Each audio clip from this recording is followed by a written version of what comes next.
दूर, आओ चले हम अपने घर। देह की मिट्टी से बड़ी दूर, आओ चले हम अपने घर। चांद तारों से दूर, इन नज़ारों से दूर, चांद तारों से दूर, इन नज़ारों से दूर। प्यारा प्यारा लगे है अपना घर। देह की मिट्टी से बड़ी दूर, आओ चले हम अपने घर।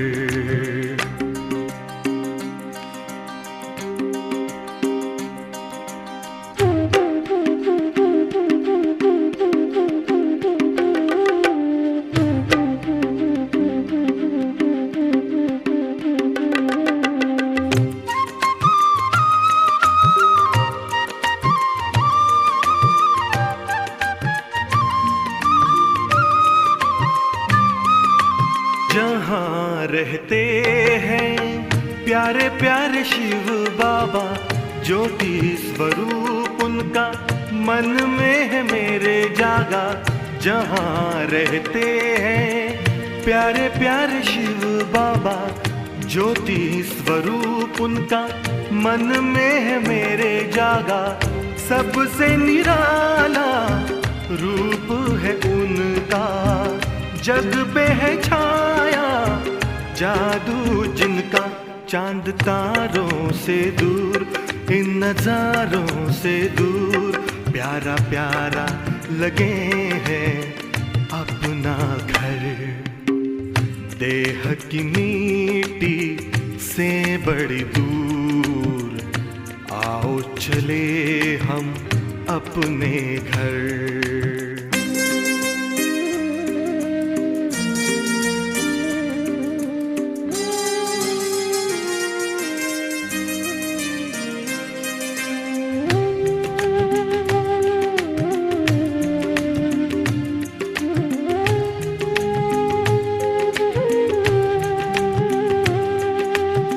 शुभ कर्मों की नाव में बैठे, कर ले भव का सागर पार।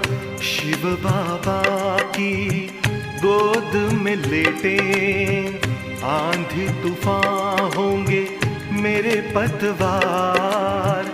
नैया लगेगी अपनी किनारे, उनकी कृपा से हो जीवन उधार। चांद तारों से दूर, इन नज़ारों से दूर, प्यारा प्यारा लगे हैं अपना घर। देह की मिट्टी से बड़ी दूर, आओ चले हम अपने घर। चांद तारों से दूर, इन नज़ारों से दूर, प्यारा प्यारा लगे हैं अपना घर।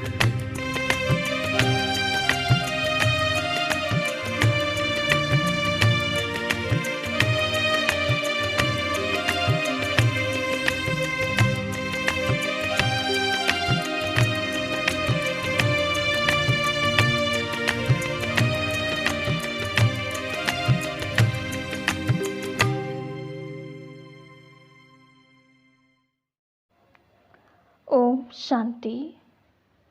8 जून 2023। प्यारे बाप दादा के मधुर महावाक्य।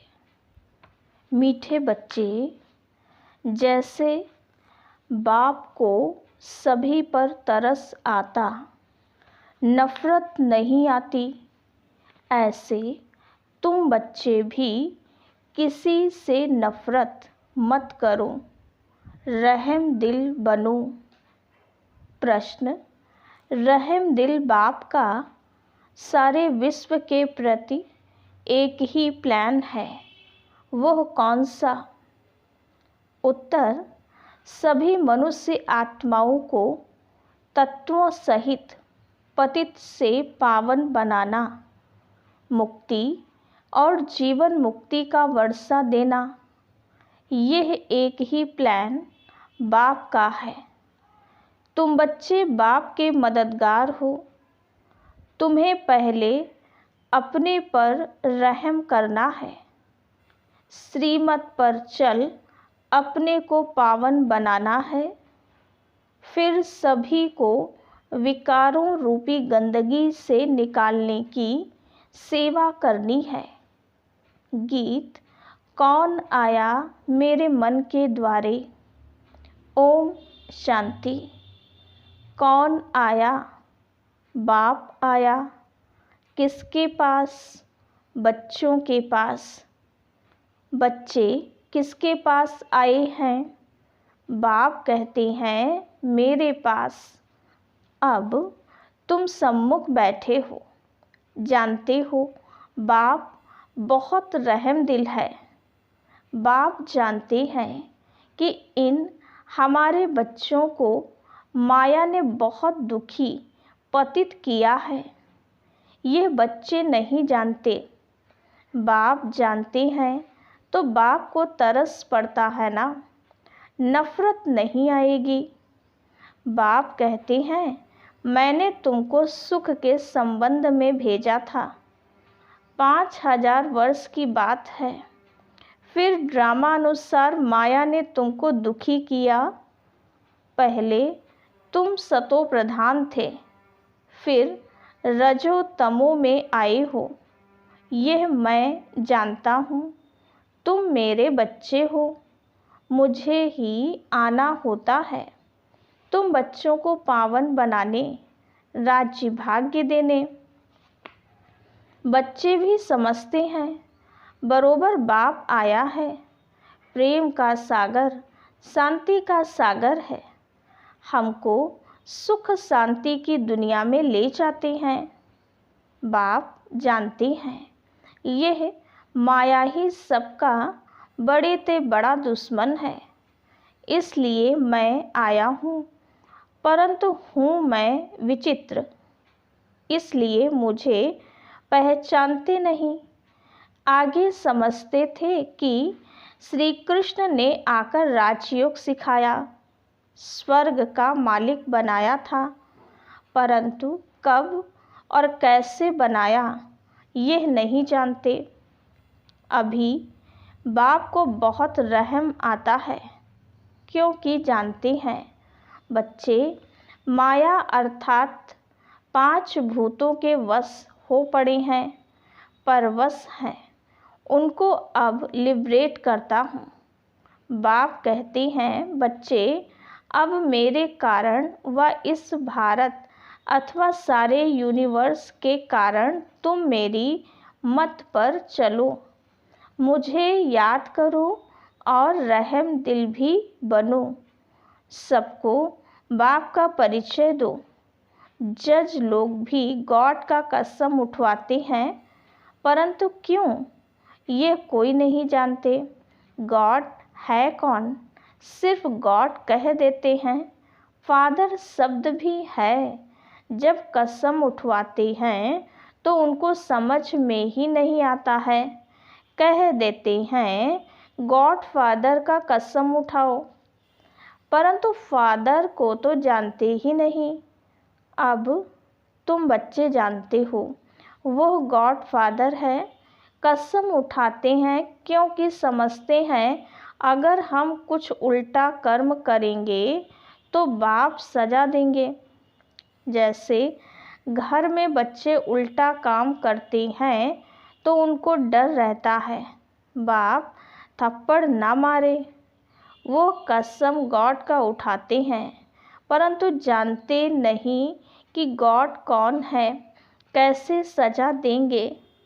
क्रिश्चियन लोग बाइबल उठाएंगे, कोई गीता उठाएंगे, समझते हैं गीता का भगवान श्री कृष्ण था, तो श्री कृष्ण को सामने रख क्षमा मांगते हैं। समझते हैं अगर हम झूठ बोलेंगे तो वह दंड देंगे। अब ट्रुथ तो बाप को कहेंगे। क्राइस्ट को सारी दुनिया ट्रुथ नहीं कहती, सदा ट्रुथ तो है गॉड फादर, परंतु उसको जानते नहीं।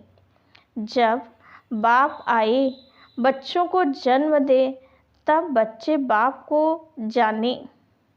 अभी तुम बच्चे जानते हो बाबा ने अपना बनाया है, इस माता द्वारा रचा है। उनको आदि देव भी कहा जाता है। वास्तव में आदि देवी भी है। अगर मम्मा को आदि देवी कहें तो उनसे बड़ी आदि देवी यह हो जाती है। यह बड़ी गुह्य बातें हैं। जो विशाल बुद्धि हैं वही इन बातों को समझ सकते हैं। कहते भी हैं बाप पतित को पावन बनाने वाला है। अच्छा, पावन दुनिया कौन सी है? क्या मुक्ति को पावन दुनिया कहें व जीवन मुक्ति को पावन दुनिया कहें? यह कोई जानते नहीं है। गाते तो बहुत हैं। उन्हों की बुद्धि में सिर्फ यह है कि परमात्मा आता है, परंतु उनका रूप आदि नहीं जानते। फिर कहते हैं सर्वव्यापी है।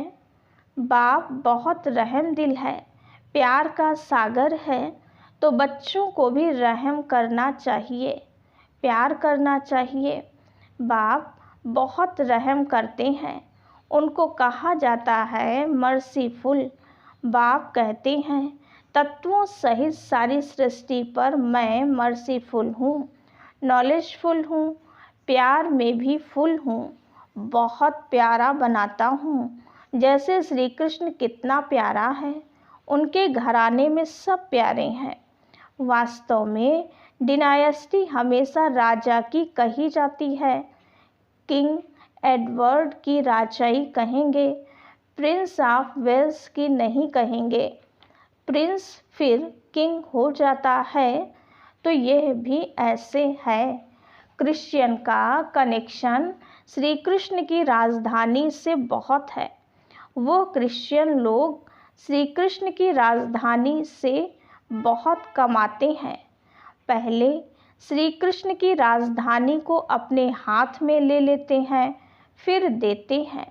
श्री कृष्ण की कहें अथवा लक्ष्मी नारायण की राजधानी थी ना। अब वे क्रिश्चियन श्री कृष्ण को विश्व की राजधानी दे देंगे। कितना वंडरफुल राज है। अब वो ही श्री कृष्ण की राजधानी को मदद भी दे रहे हैं। आखिरी सारी राजधानी श्री कृष्ण को देकर जाते हैं।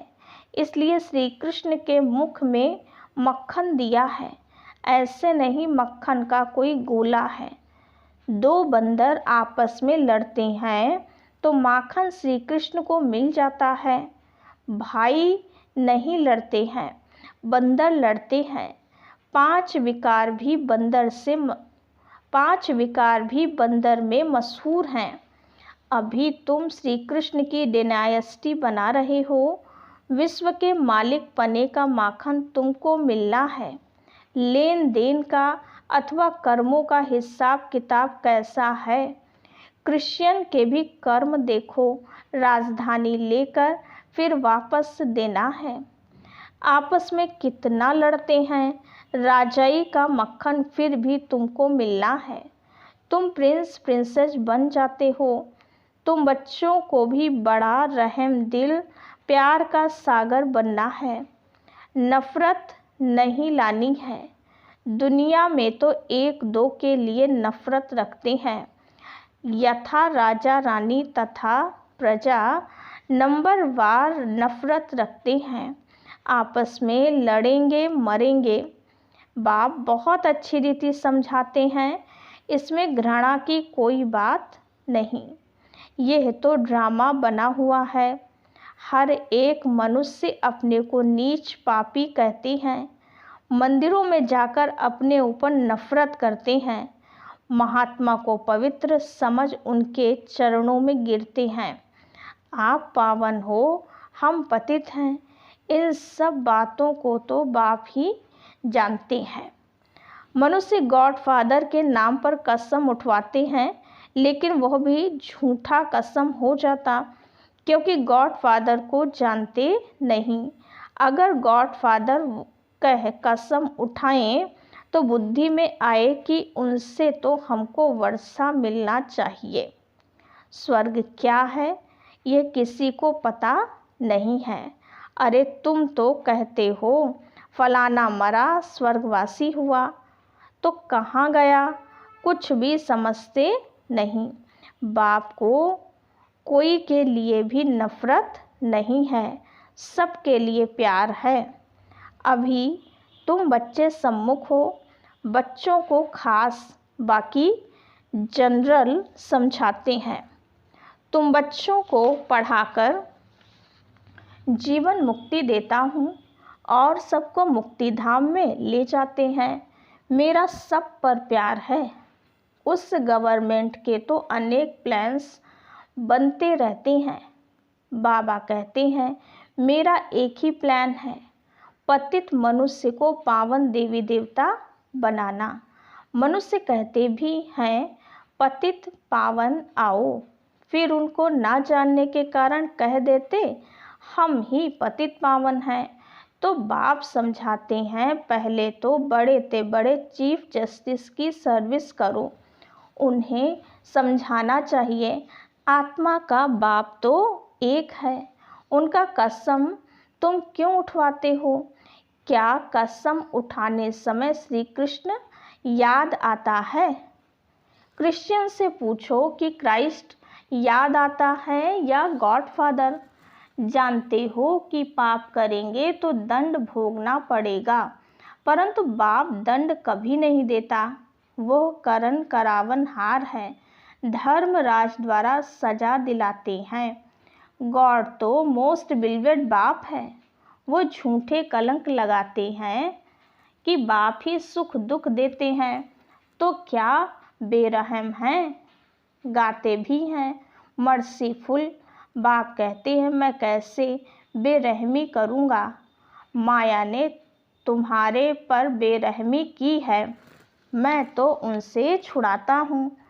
माया ने तुमको श्रापित किया है, यह भी खेल है। सुख धाम को दुख धाम होना ही है। भारत ही सुख धाम था, अब दुख धाम है। बाबा फिर सुख धाम का मालिक बनाते हैं, परंतु ऐसे थोड़े ही दुख धाम का मालिक खुद ही बनाएंगे। बच्चे कहते हैं बाबा प्यार का सागर है, बाबा आपकी श्रीमत पर चल हम अपने को पावन बनाएंगे, अपने पर रहम करेंगे। जितना टीचर से पढ़ेंगे उतना अपने ऊपर रहम करेंगे, नहीं तो नापास हो पड़ेंगे। अब तुम्हारी बुद्धि में अच्छी रीति नॉलेज है, तुम जानते हो नॉलेजफुल मर्सीफुल पति से पावन बनाने वाला एक ही बाप है, तो उनकी मत पर चलना पड़े। अपनी मत माना रावण की मत, श्रीमत पर ना चल अपनी मत पर व किसी मनुष्य की मत पर चलते हैं तो धोखा खा लेते हैं। श्रीमत पर कदम कदम चले तो बेड़ा पार है। चढ़ाई बहुत ऊंची है, माया के तूफान किस्म किस्म से आते हैं, परंतु बाप को कोई पर नफरत नहीं है। बच्चों को भी ऐसा बनना चाहिए। अजामिल जैसे पापी तो सभी हैं। एक गीत में भी है ना कि मैं एक छोटा सा बच्चा हूँ, जैसे कहते हैं ना कि मैं एक मास का बच्चा हूँ। पुराने बच्चे तो आपके बहुत हैं, जिनको आप पावन बना रहे हो, तो मुझ छोटे बच्चे को भी पावन बनाओ। तो कहते हैं कि श्रीमत पर चलो तो पुराने से भी अच्छी रीति आगे जा सकते हो। लिफ्ट भी तो मिलती है, देरी से आने से तुमको शक्तियों से योगदान मिलता है। शक्तियाँ भी नंबरवार हैं। ऐसे नहीं कहा जाता है कि तुम शक्तियों से बुद्धि योग लगाओ, नहीं शक्तियों से तुम शंख ध्वनि सुनो। बुद्धि योग बाबा से लगाना है। बाबा को याद करो तो विकर्म विनाश होंगे। ढिंढोरा पिटवाना है। यहाँ कोई अंधश्रद्धा की बात नहीं। कॉलेज में कोई अंधश्रद्धा नहीं हो सकती। यह है गॉडफादरली यूनिवर्सिटी। नॉलेजफुल गॉडफादर बैठ बच्चों को पढ़ाते हैं। तुम्हारी एम ऑब्जेक्ट है कि हम मनुष्य से देवता बनेंगे। वह मनुष्य से बैरिस्टर बनते हैं तो बुद्धि योग बैरिस्टर के साथ रहता है, डॉक्टर के साथ नहीं रहता। यह भी कॉलेज है, ना कि अंधश्रद्धा।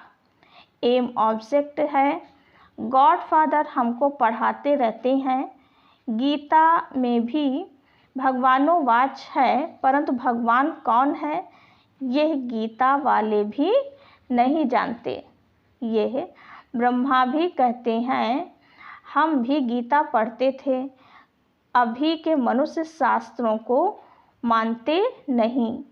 गीता को उठाने से उनकी बुद्धि चली जाती है श्री कृष्ण की तरफ। उनको सब धर्म वाले नहीं मानेंगे। गीता है सर्वशास्त्र में शिरोमणि शिव बाबा की गाई हुई। गॉडफादर कहते हैं वो है स्वर्ग का रचयिता। तो बाप से तुमको स्वर्ग का वर्षा मिलना चाहिए या फादर के घर जाना है। भगवान पास जाना चाहते हैं, सब मुक्ति ही चाहते हैं। वो लोग जीवन मुक्ति से क्या जाने। बाप कहते हैं मैं तो पढ़ाता हूँ, मैं फिर सर्वव्यापी कैसे होऊंगा। सर्वव्यापी कहने से मुख ही मीठा नहीं होता। तो बच्चे ये बातें अच्छी रीति धारण करो और बहुत मीठे बनो। कोई से नफरत नहीं करनी चाहिए। सर्जन लोग होते हैं, किसको कैसी भी गंदी बीमारी होती है तो भी उनको तरस पड़ता है और सफ़ा देते हैं। समझते भी हैं कुछ खराब काम किया है, उसका यह कर्म भोग है। बाप कहते हैं माया की प्रवेशता होने से मनुष्यों से विकर्म ही होते हैं और पतित बन जाते हैं। 5 विकारों को खराब समझते हैं, तब तो सन्यासी भी भागते हैं। पवित्रता का मान बहुत है, यह तो समझते हो। हम पहले देवताओं को नमन करते हैं, पीछे सन्यासियों को किया है, क्योंकि वे भी पावन बनते हैं। अच्छा, मीठे मीठे सिकीलधे बच्चों प्रति माता पिता बाप दादा का याद प्यार और गुड मॉर्निंग। रूहानी बाप की रूहानी बच्चों को नमस्ते नमस्ते नमस्ते। धारणा के लिए मुख्य सार। पहली पॉइंट, अच्छी रीति पढ़कर श्रीमत पर चल पावन बन अपने आप पर रहम करना है। कभी भी बेरहमी नहीं बनना है। दूसरी पॉइंट, किसी से भी नफरत या घृणा नहीं करनी है। बाप समान प्यार का सागर बनना है। वरदान, सूक्ष्म शक्तियों द्वारा स्थूल कर्मेंद्रियों को संयम नियम में चलाने वाले स्वराज्य अधिकारी भव। सबसे पहले अपनी सूक्ष्म शक्तियों के रिजल्ट को चेक करो। जो विशेष मन बुद्धि और संस्कारों पर पूरा कंट्रोल रखते हैं उन्हें ही स्वराज्य अधिकारी कहा जाता है। यह सूक्ष्म शक्तियाँ ही स्थूल कर्मेंद्रियों को संयम और नियम में चला सकती हैं। जो अपनी सूक्ष्म शक्तियों को हैंडल कर लेते हैं वह दूसरों को भी हैंडल कर सकते हैं। स्व के ऊपर कंट्रोलिंग और रूलिंग पावर सर्व के लिए यथार्थ हैंडलिंग पावर बन जाती है। स्लोगन, जिनके साथ 1000 भुजाओं वाला बाप है वे कभी दिल शिकस्त नहीं हो सकते। जिनके पास 1000 भुजाओं वाला बाप है वे कभी दिल शिकस्त नहीं हो सकते। अच्छा, ओम शांति।